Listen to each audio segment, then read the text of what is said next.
provide that to all human beings.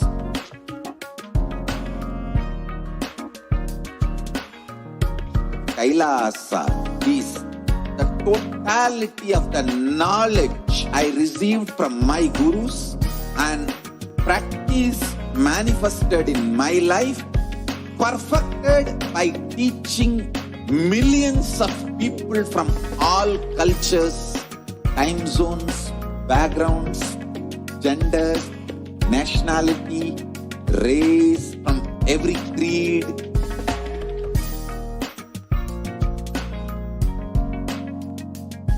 So this absolutely perfected knowledge available to you, served to you in your home without even you moving out of your couch, free of cost.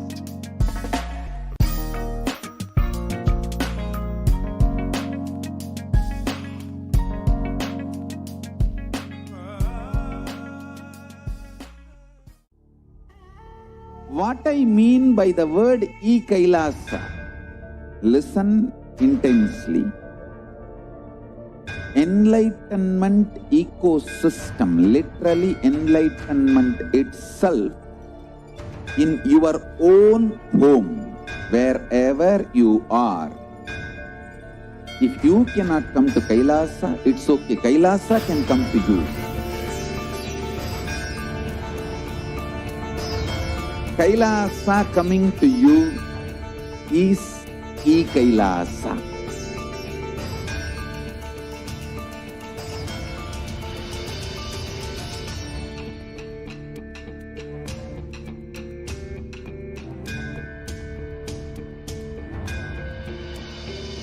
I will revive Hinduism. I am a Hindu revivalist, not by any revolution, but by evolution.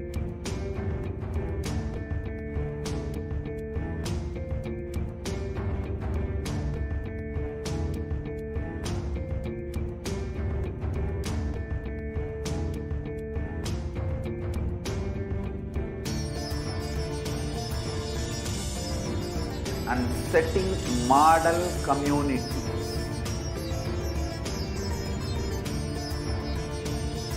Kailasa, enlightenment ecosystems, Sarvanya Pitas all over the world.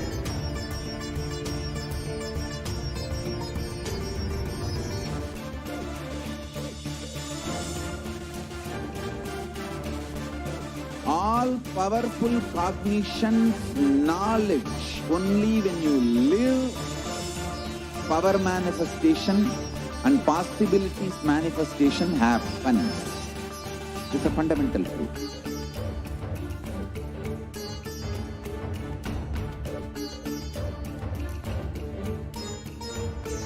Hinduism cannot live exclusively as one sampradaya. No.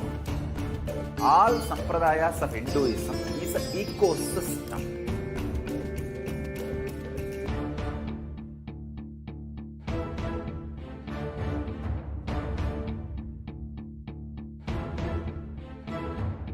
So don't keep quiet thinking that if one sampradaya is attacked, only that sampradaya is going to be affected.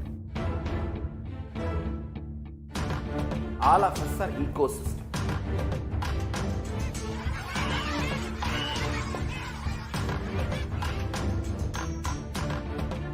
I invite all of you to get involved and enjoy Hinduism by the principle of Dharmo Rakshati Rakshitaha. When you protect Dharma, Dharma protects you.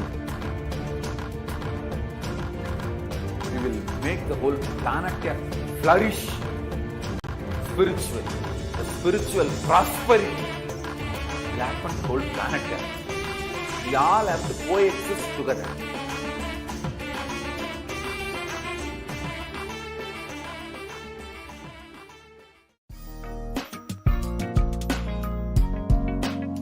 We get you health. We get you ability to build beautiful relationships in your life. We get you direct spiritual support, and we make sure you become wealthy.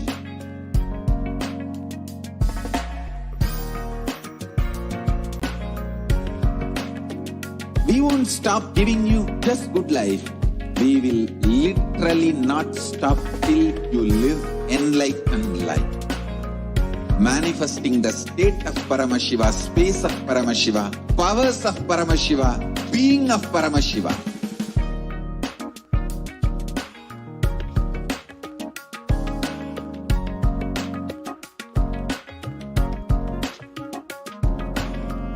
Whole world should become Kailasians.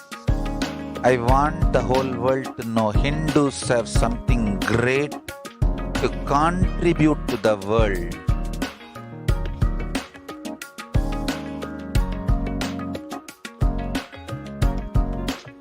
We have something great to contribute to the world. Let us do that.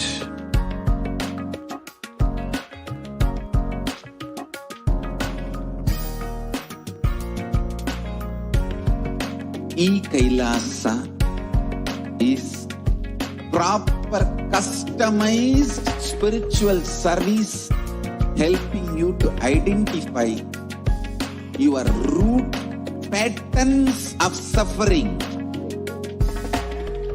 We have perfected the science of helping every individual from every cultural, religious, nationality background.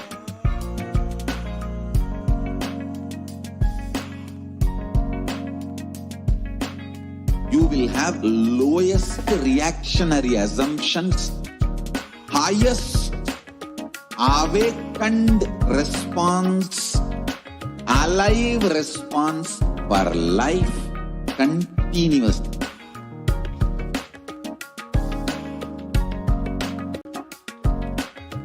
Kailasa is enlightenment ecosystem, literally enlightenment itself in your own home, wherever you are. Proper customized spiritual service helping you to complete with your life negativity, withdrawal from life, self-hatred, self-denial, self-doubt, so much of tiredness, laziness. We can support you aligning your diet, your attitude, your aptitude, your understanding about life. We can help you with everything.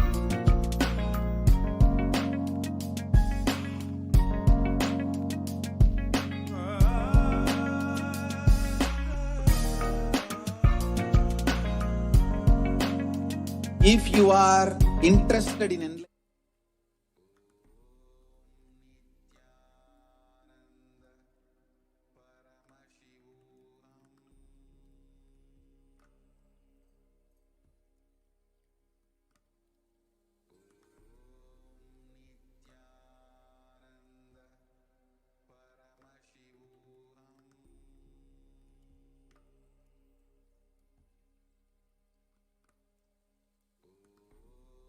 just be alive for next 3 years. Don't die within next 3 years.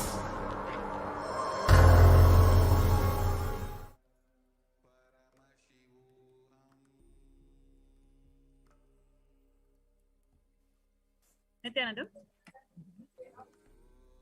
Today's segment, we're going to see a COVID care protection that is happening for the animals and the environment in Adi Kailasa Sarvangapita, which is the last ship that the Supreme Pontiff of Hinduism, Jagat Guru Mahasamidhanam, His Divine Holiness Swamiji, has prepared for the whole humanity to protect themselves from COVID.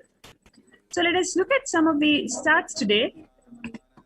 In a first Bronx Zoo tiger, Nadia test positive for COVID-19. COVID-19 is just not for human beings alone. It is for animals also. And you can see here the tiger that had developed dry cough and loss of appetite. These symptoms were shown and it was tested positive for COVID-19.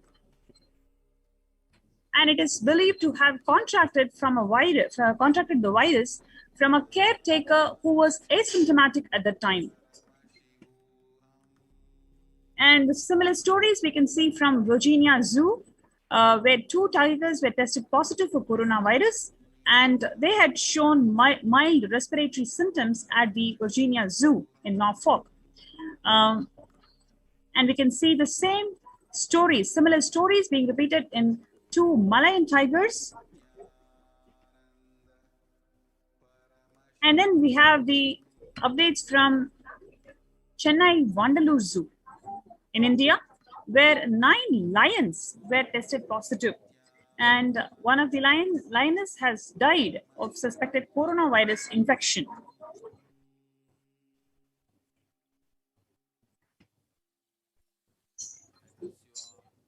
And here we have a big cat species was tested positive for coronavirus, which is a snow leopard.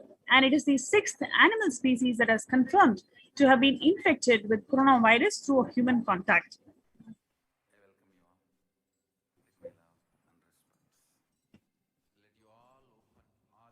And then we have one more lion, second lion in the Indian Zoo, dies of COVID-19, and 10 more still being treated for infection. So more coronavirus infections are observed in the Vandalur Zoo, especially for the animals.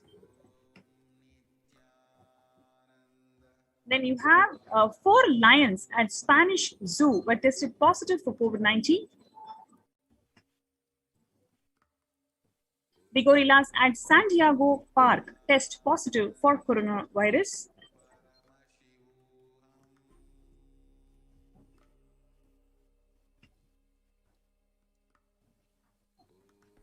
And then we have here Ontario dog, first in Canada to test positive for COVID-19. But the researcher says that there are likely more. An Ontario dog living with 4 human COVID-19 patients is the first dog in Canada to test positive for the virus.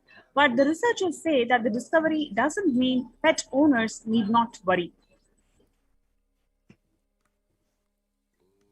And here we have 23 dogs in Washington test positive for COVID-19 antibodies.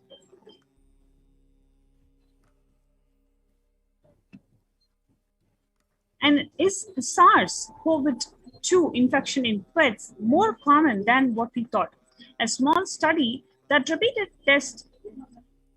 tested the pets of people with COVID-19 suggests that 31% of dogs and 40% of cats acquired a SARS-CoV-2 infection.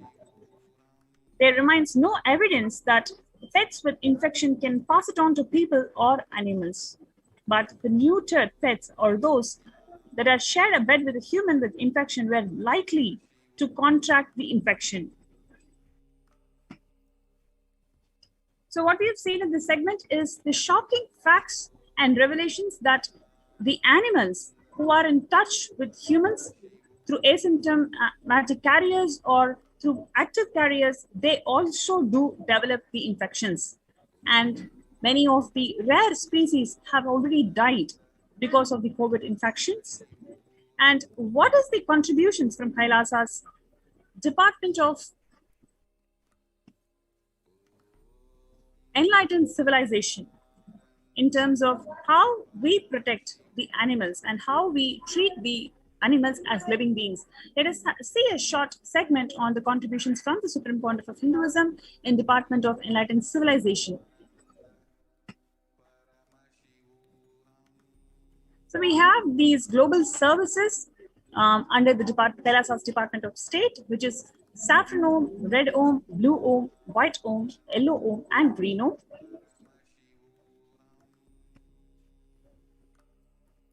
Where the saffron Om is working for world peace, conflict resolution, religious freedom. And what you're seeing here is the picture that shows peace walk by millions of peacekeepers of Kailasa in Tiruvannamalai. And here you have red Om providing relief work for natural and man-made calamities, working to eliminate world hunger. Where you can see the Supreme Pontiff of Hinduism personally organizing relief efforts and free organic food distribution for Thane flood relief in Pondicherry. Then you have White Om providing psychological healing, spiritual counseling, and a superconscious breakthrough. Then you have Yellow Om providing Sat Vidya, yogic Ayurvedic solutions and medical care, including access to libraries and knowledge. Then we have Green Om working for protecting the environment, organic fruits, vegetables, and grains cultivated by the peacekeepers of Kailasa, led by the Supreme Pontiff of Hinduism. The produce is offered as Annadan, the charitable service of providing free organic meals to everyone through various embassies and centers of Kailasa. Then you've got Blue Om working for animal rights and prevention of cruelty towards animals. In Hinduism, cows are worshipped and endeared as Gau Mata, which embodies 330 million deities and is a form of the cosmic mother. Picture shows the Gau Mata with her car spending time with Balasans of Nithyananda Gurukul of Adi Kailasa.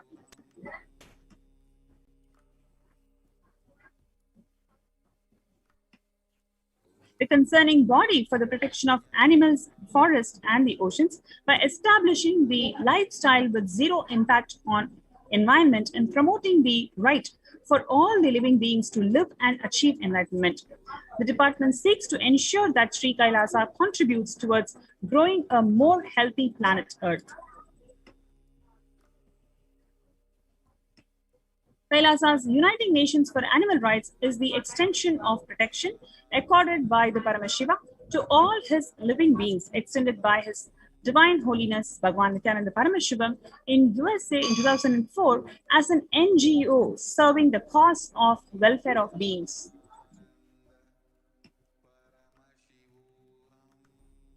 Now, let us see how is Kailasa working on protecting animal rights. Now, we're going to look into the Kailasa's Gau Mandir project that is envisioned to restore, revere, and culturally impart the knowledge of importance of cows as Gau Mata, raises the cow's status to Mandir and addressed it as Nithyananda Go Mandir. And Nithyananda Go Mandir is a Goshala established to bring back the glory of Desi breeds of cows of Bharat that are bred and developed by our great rishis of Vedic era to nourish and serve the ritual needs. The Supreme Pontiff of Hinduism has stressed about the importance of cows, their smell, power of Godhuli, addressed cow as the Gau Mata, mother, next to biological mother, who gave the birth and deserves all respect. He has been campaigning the vegetarian lifestyle for planet, going against the greedy, violent factory farming, and is bringing back the glorious agrarian-based society of Vedic era of Bharat. The Nithyananda Go Mandir project is maintained by the funds raised by the donations from Gaudan, Go Seva, Nitya Go Puja, offerings from Sarvanya Pita. Swamiji has envisioned 5,000 plus daily cows in Nithyananda Goshala and showcasing to the world as the best Goshala and a place for the happiest cows, kept as per the Vedagamic instructions. Milks from the Desi cows are used for rituals and Abhishekam of Sri Nithyanandeshwara Paramashiva Devalaya, and it is consumed by Gurukul and Annalaya in Bangalore. Now you've seen how beautiful ambience is created by the Supreme Pontiff of Hinduism in his Kailasas. It is just not for human beings, but it is also for all the living beings. How the ambience is completely protected, how they are revered, worshipped. The significance of each and every living being is beautifully established and grown in these ecosystems that are developed, organized by the Supreme Pontiff of Hinduism. So we welcome all the viewers. If you want to protect yourself from this pradaya, you have this opportunity to join our COVID care protection centers through the link below. You can register yourself in this link where kailasa.org/Kailasa care, KAILASA.org/KAILASACARE. Let's take a few minutes for you to get registered before we move to the next very interesting segment.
please ensure you have registered yourself on kailasa.org/Kailasa Care.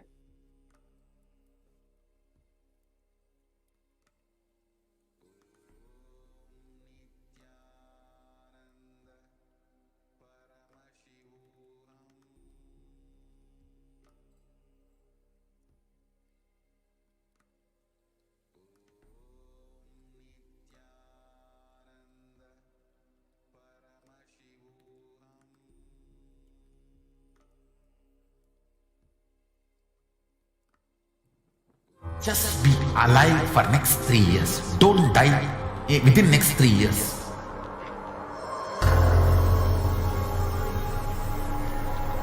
Just don't die within next 3 years. Be alive. Somehow be alive. I'm working sincerely.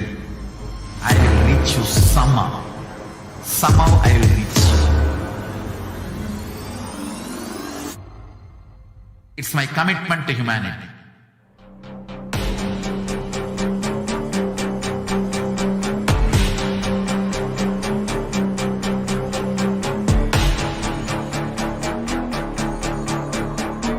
Just don't die within next 3 years. I will reach you wherever you are, whichever corner of the world you may be. I will reach you with enlightenment. You manifesting the space, state, powers, being Paramashivoham. It is possible, and it is possible for you.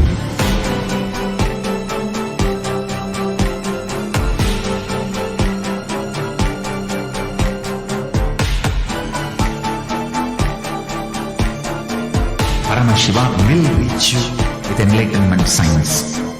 I know he is going to do the job. Just be alive for next 3 years. Nothing else.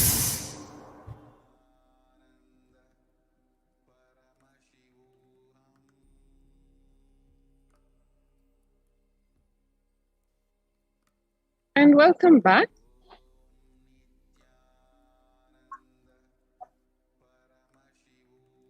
Now we will look into Kailasa COVID care.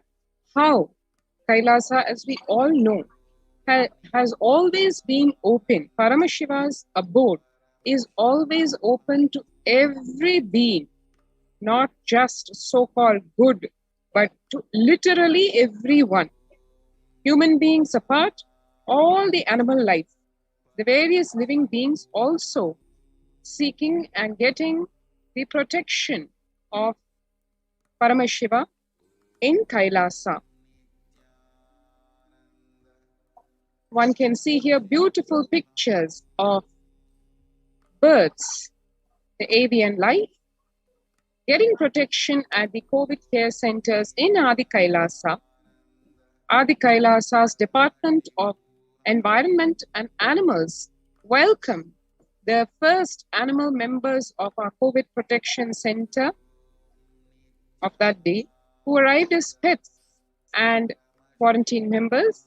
The Supreme Pontiff of Hinduism, Nithyananda Paramashivam, has always welcomed all beings in all the de facto spiritual embassies of Kailasa, ensured the provision of sanctuary facilities for pets and animals who are cared for with a non-violent vegetarian lifestyle. In this critical period of the onset of the third wave of the COVID-19 pandemic, the Supreme Pontiff of Hinduism, Nithyananda Paramashivam, has opened the campuses of Kailasas all over India as part of the humanitarian effort to provide relief, safety, protection, care, social and spiritual welfare to one and all.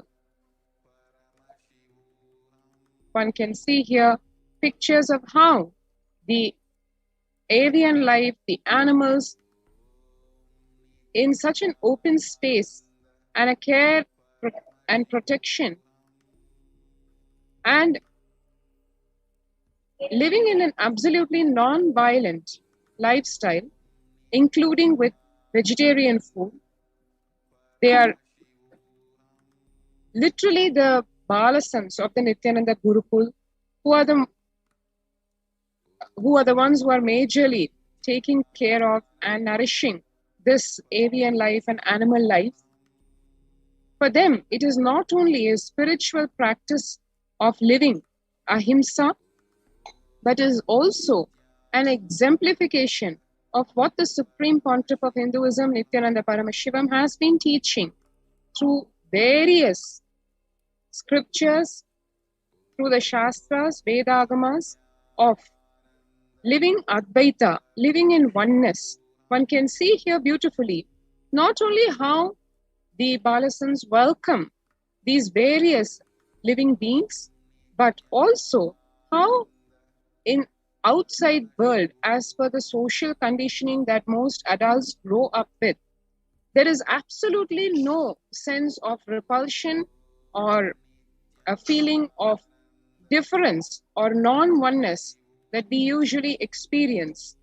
Literally, the teachings of the Supreme Pontiff of Hinduism, lived by these Balasans, enjoyed by them as they grow with these animal life, bird life, aquatic life, growing along with them.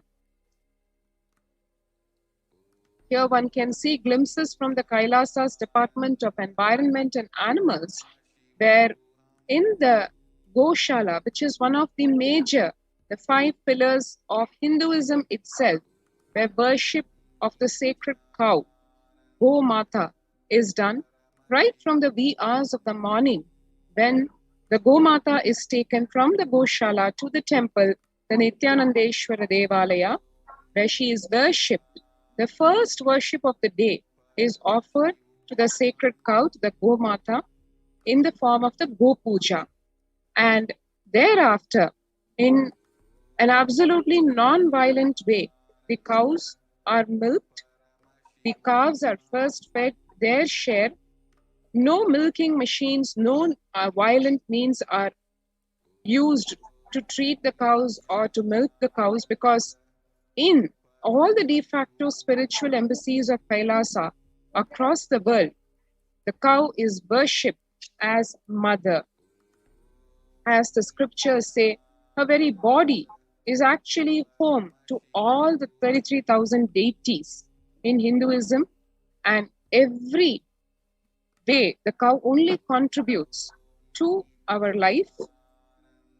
And here the sannyasis and the disciples, the peacekeepers of Kailasa, take the opportunity to experience that Advaita, the oneness with the cow, and through the milking enable the temple services of Abhishekam, where for the Moolavar, the Moola Shivalinga, which is the Swayambhu Shivalinga, which was formed in the cave under the banyan tree, 7 times daily worship is offered, and one of the components for the Abhishekam, for the offering, is the milk from the Goshala, specifically taken from the non-hybrid cows, which are called the Gir cows, the natural breed with no genetic modification.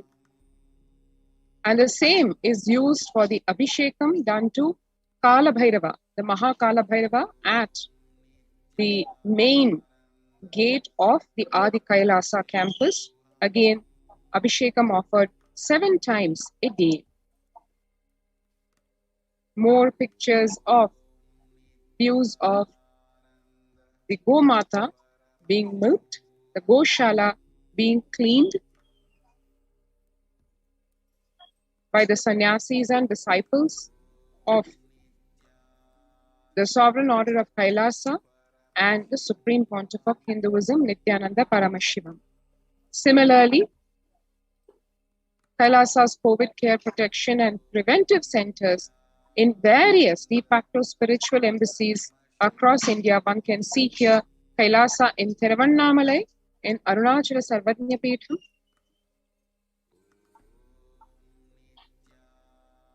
the Goshala at Thiruvannamalai, where the cows are being served and taken care of.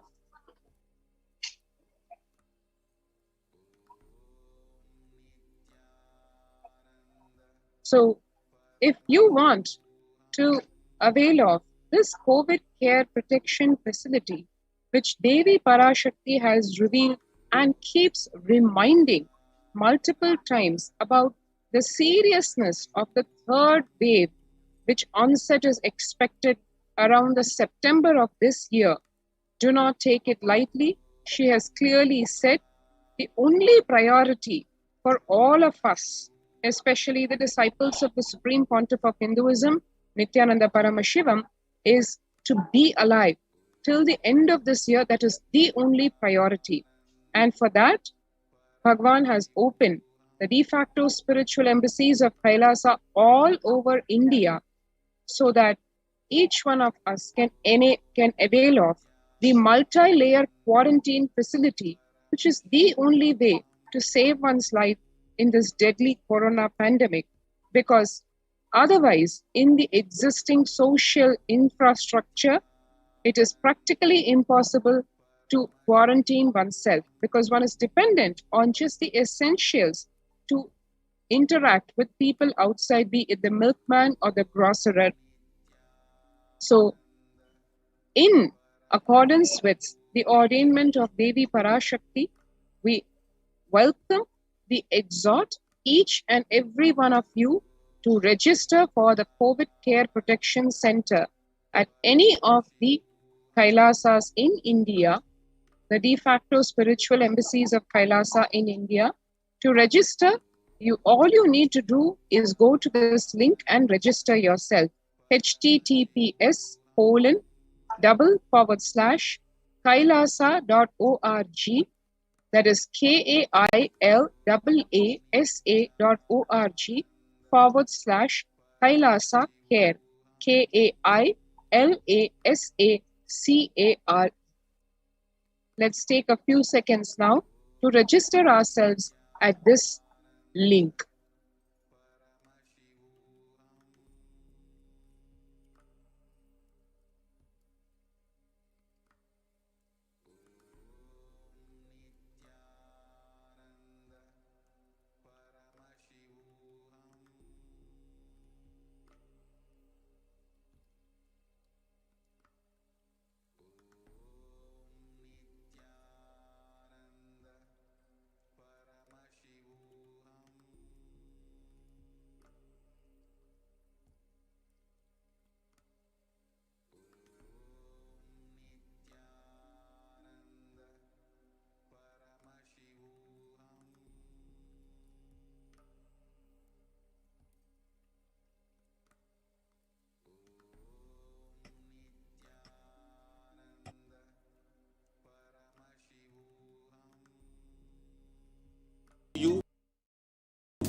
If you are not interested, we will explain the whole science, inspire you and make you interested in enlightenment time. We need to cater this enlightenment science to the whole world wherever they are, because enlightenment is the birthright of all human beings. Kailasa is responsible to provide that to all human beings.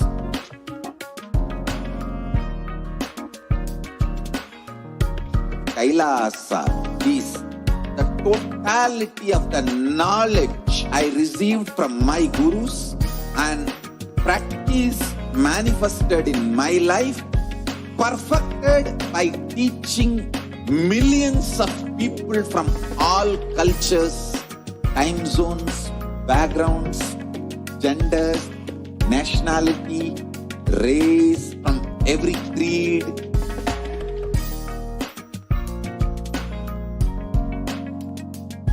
So this absolutely perfected knowledge available to you, served to you in your home without even you moving out of your couch, free of cost.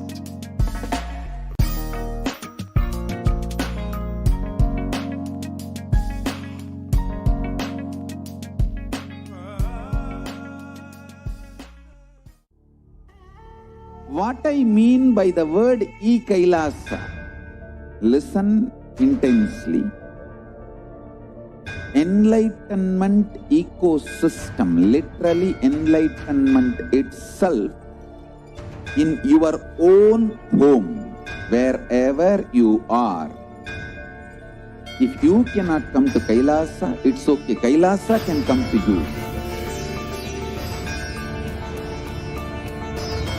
Kailasa coming to you is Kailasa.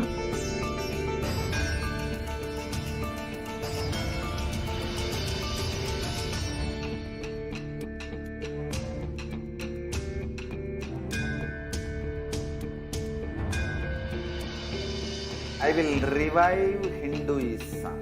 I am a Hindu revivalist, not by any revolution, but by evolution.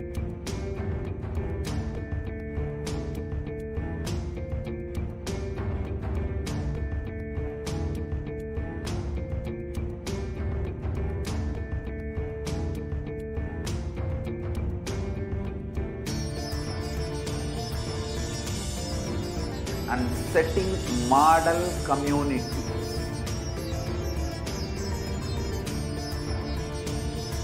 Kailasa, enlightenment ecosystems, Sarvanya Pitas all over the world.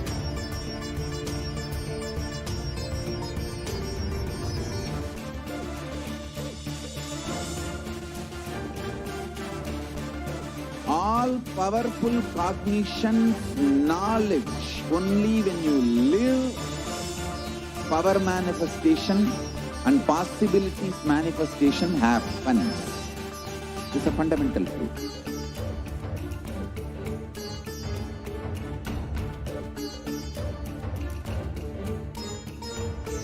Hinduism cannot live exclusively as one sampradaya. No. All sampradayas of Hinduism is an ecosystem.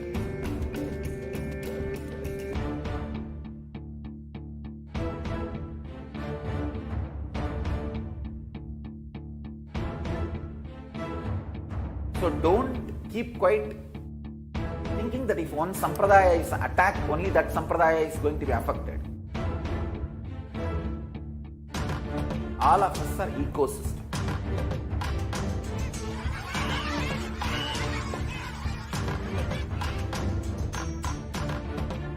I invite all of you to get involved and enjoy Hinduism by the principle of Dharmo Rakshati Rakshitaha. When you protect Dharma, Dharma protects you. We will make the whole planet flourish spiritually. The spiritual prosperity will happen to the whole planet. We all have to coexist together.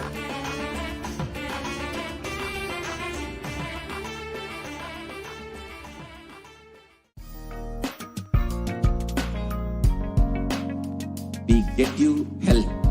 We get you ability to build beautiful relationships in your life. We get you direct spiritual support, and we make sure you become wealthy.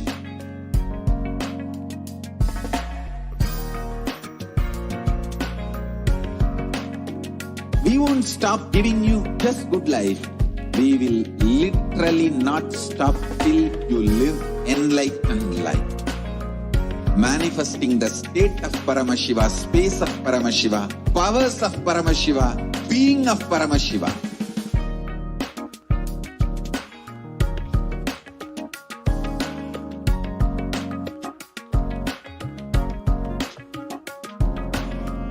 Whole world should become Kailasians. I want the whole world to know Hindus have something great to contribute to the world.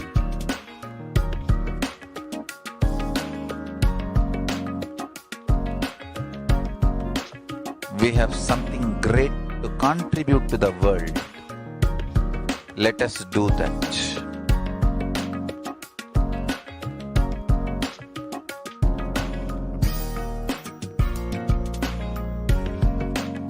Kailasa is proper customized spiritual service helping you to identify your root patterns of suffering. We have perfected the science of helping every individual from every cultural, religious, nationality background.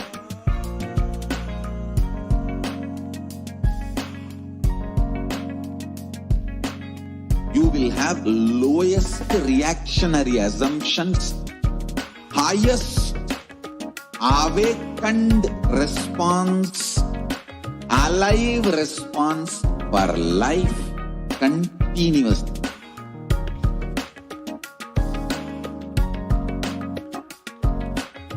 Kailasa is enlightenment ecosystem, literally enlightenment itself in your own home, wherever you are.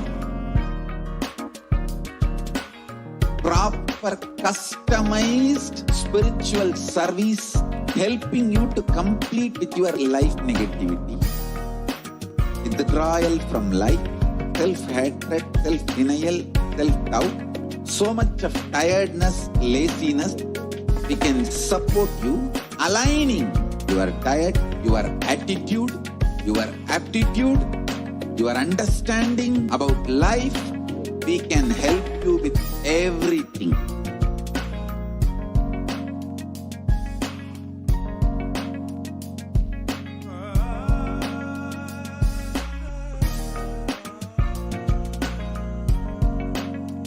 If you are interested in enlightenment, we will immediately bring this to you. If you are not interested, we will explain the whole science, inspire you and make you interested in enlightenment science. We need to cater this enlightenment science to the whole world wherever they are, because enlightenment is the birthright of all human beings. Kailasa is responsible to provide that to all human beings.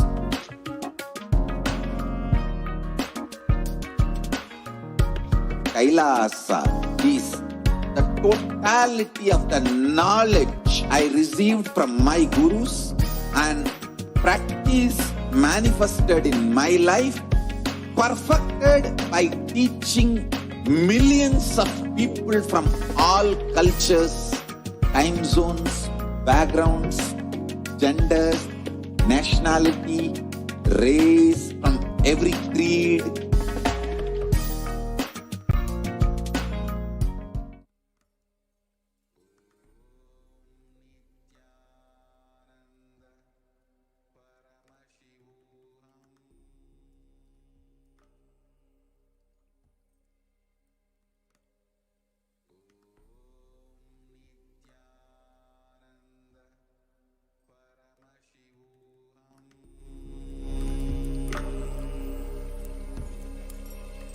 Welcome back. And now we will be looking into one very unique aspect of Adi Kailasa, which is home to the Nandi Sarvajna Peetham. Nandi Sarvajna Peetham literally is the lazy man's abode for enlightenment. Yes, this is exactly what the Supreme Pontiff of Hinduism actually revealed when he was explaining about what the Nandi Sarvajna Peetham is all about, how it leads a person directly to enlightenment, and how it is practically a stress-free, leisurely, relaxed lifestyle to get enlightened.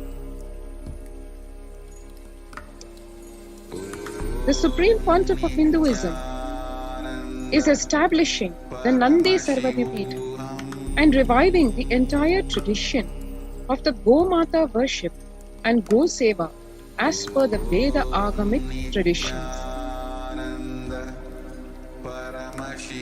Gomata is ascribed in the scriptures of Sanatana Hindu Dharma as a representation of all the 33 crores of gods, goddesses, and highly revered, respected, equal to the mother giving birth to one, serving her by any means, and in her company, empowers one with all the traits of enlightenment. The Nandi Sarvajna Peetham is going to open in various kailasa all around the world. Just living with the cows, touching them, serving them, all one's violence, anger, everything just melts down. One becomes a compassionate and loving being. This is the power of the very muscle memory, the sacred cow. The Nandi Sarvajna Peetha is headquartered in Adi Kailasa on Nandi's Jiva Samadhi, and many Kailasas will have dedicated space for Nandi Sarvajna Peetha. Nandi Sarvajna Peetha will be hosting all beings of the world, and all genders will coexist, including human beings. All those who want to live this peaceful lifestyle, just taking care of cows, living with them, and experiencing enlightenment, can actually write to contact@kailasa.org or contact@gaumandir.org. One can register for the COVID care protection centers by registering at kailasa.org/Kailasa care.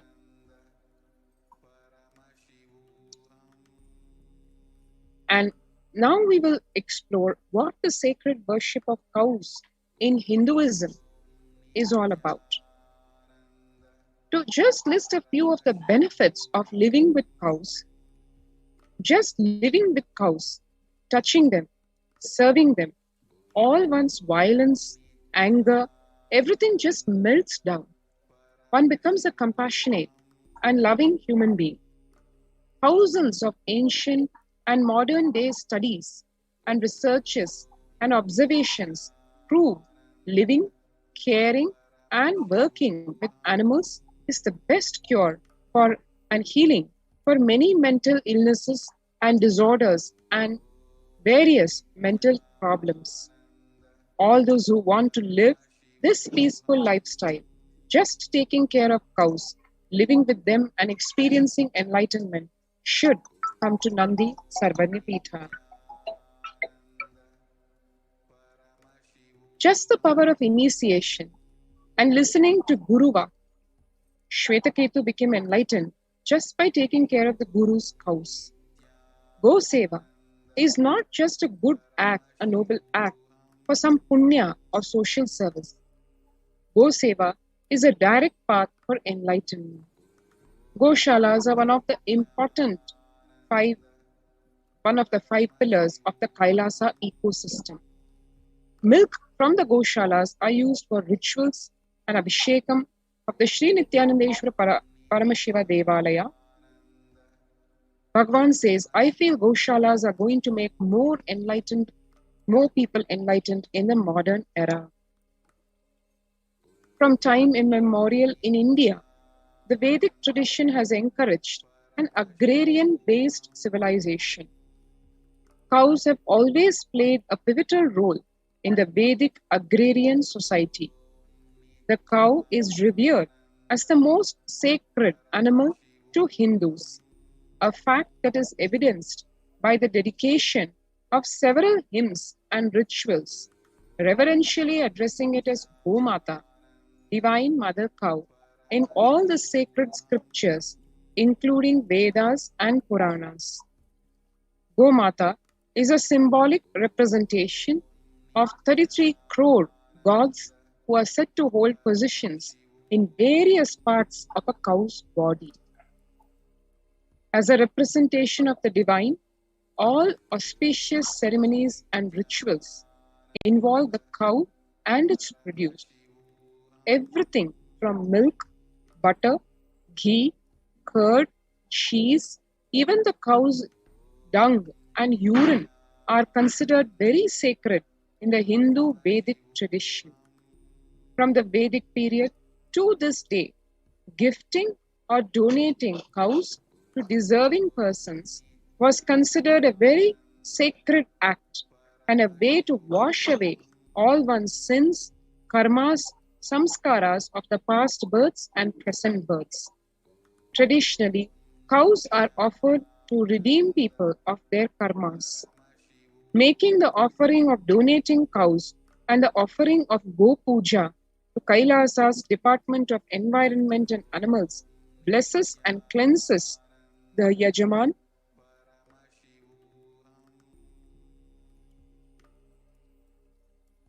of all his sins and karmas, not only in this Janma, but all the past Janmas as well.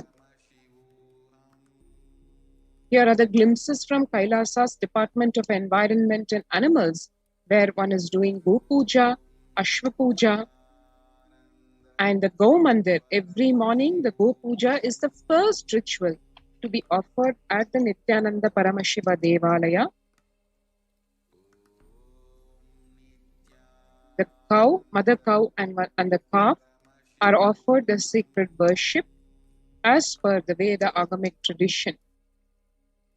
To experience this and to protect oneself in the multi-layer quarantine facility without feeling the mental stresses of a quarantine lifestyle, as well as to experience the breakthrough into super consciousness through various means. This one of them being through serving the Gomata and the Goshala, experience the Advaita, the oneness, to drop all one's anger, violence, just through the touch of the cow's body, which very muscle memory translates non-violence and compassion. One can register now through the link kailasa.org, kailasa.org/Kailasa Care, KAILASACARE.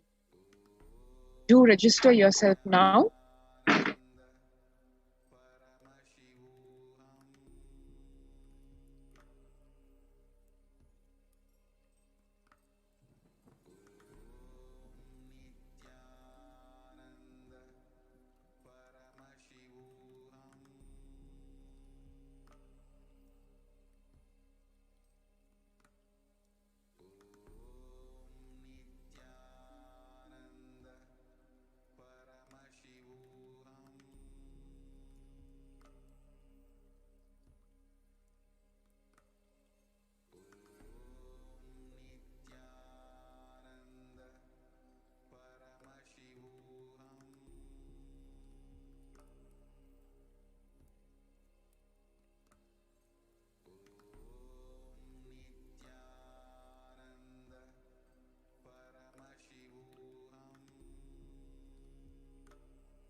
And now we'll move to the next segment.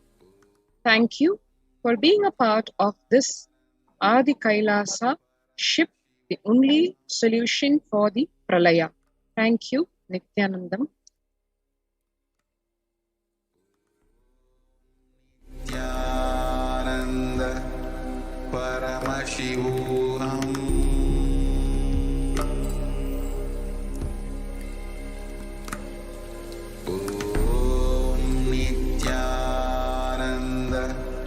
Paramashivoham.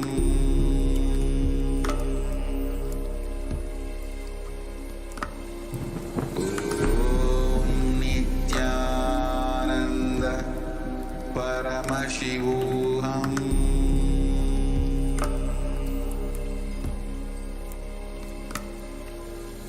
Om Nithyananda Paramashivoham.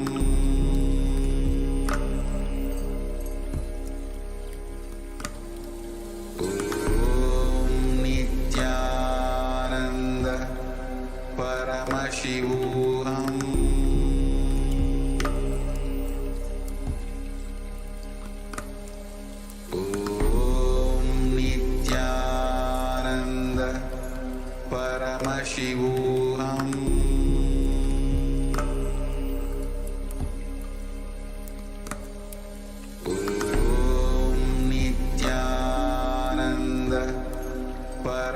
Paramashivoham.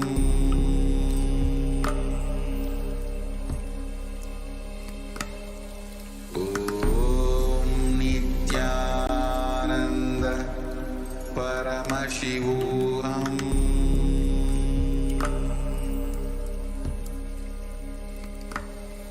Om Nithyananda Paramashivoham.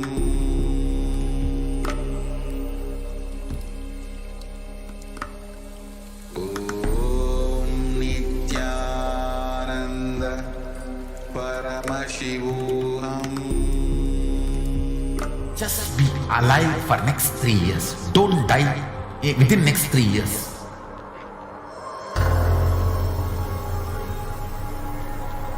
Just don't die within next 3 years. Be alive. Somehow be alive. I'm working sincerely. I will reach you somehow. Somehow I will reach you. It's my commitment to humanity.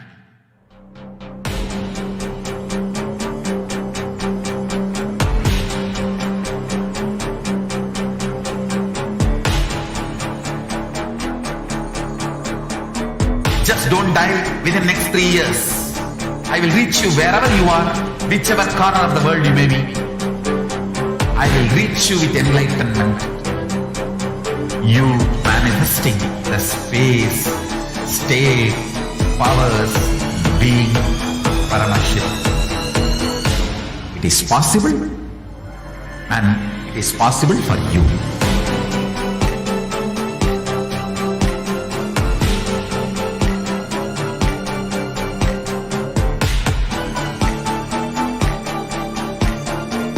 Paramashivoham will reach you with enlightenment science. I know he is going to do the job. Just be alive for next 3 years. Nothing else. Just be alive for next 3 years. Don't die within next 3 years.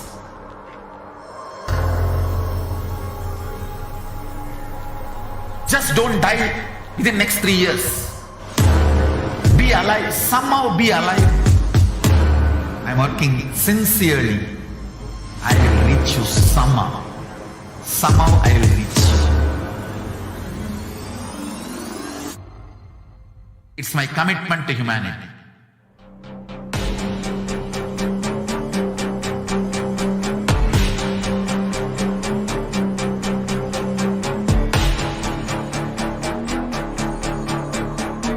Just don't die within next 3 years. I will reach you wherever you are, whichever corner of the world you may be. I will reach you with enlightenment.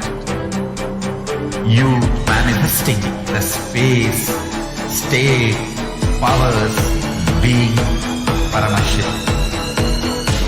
It is possible, and it is possible for you.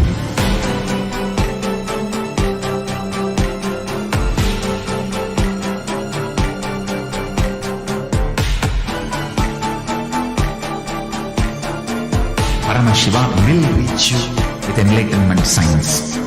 I know he is going to do the job. Just be alive for next 3 years. Nothing else.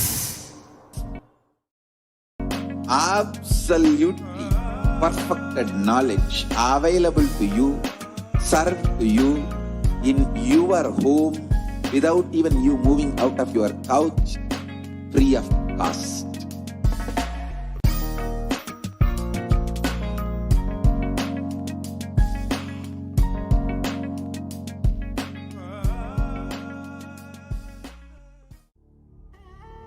What I mean by the word Kailasa, listen intensely.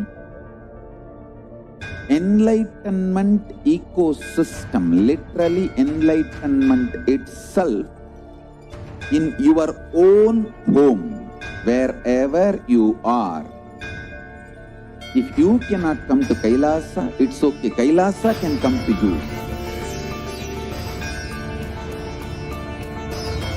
Kailasa coming to you is Kailasa.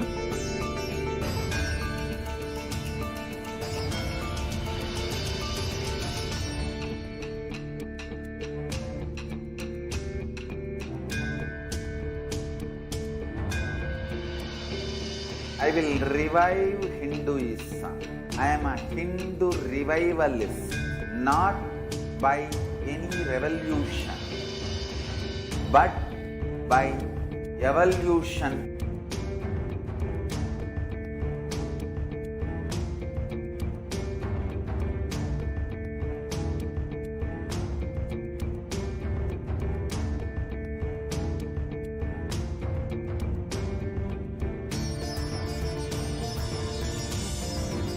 And setting model community.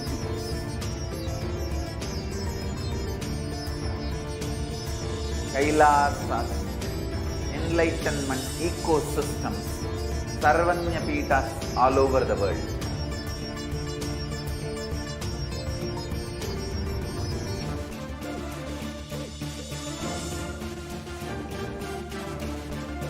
All powerful cognition, knowledge, only when you live, power manifestation and possibilities manifestation happens. It's a fundamental truth.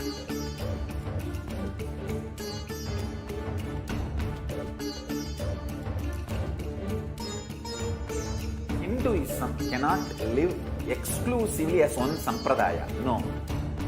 All sampradayas of Hinduism is an ecosystem.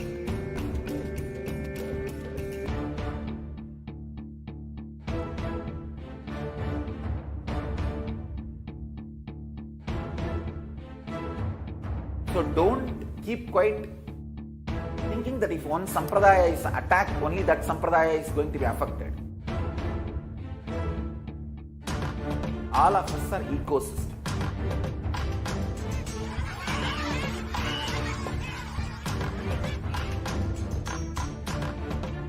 I invite all of you to get involved and enjoy Hinduism by the principle of Dharmo Rakshati Rakshitaha. When you protect Dharma, Dharma protects you. We will make the whole planet flourish spiritually. The spiritual prosperity will happen to the whole planet. We all have to coexist together.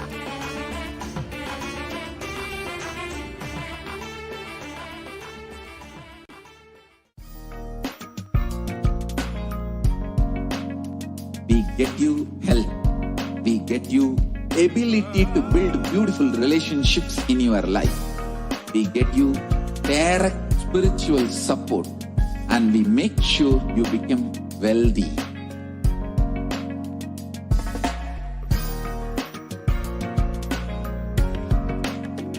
We won't stop giving you just good life. We will literally not stop till you live enlightened life. Manifesting the state of Paramashiva, space of Paramashiva, powers of Paramashiva, being of Paramashiva.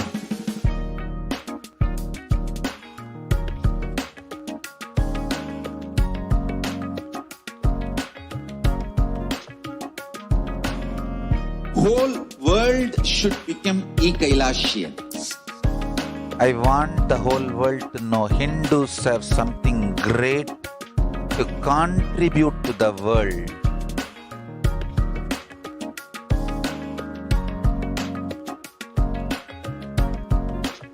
We have something great to contribute to the world. Let us do that.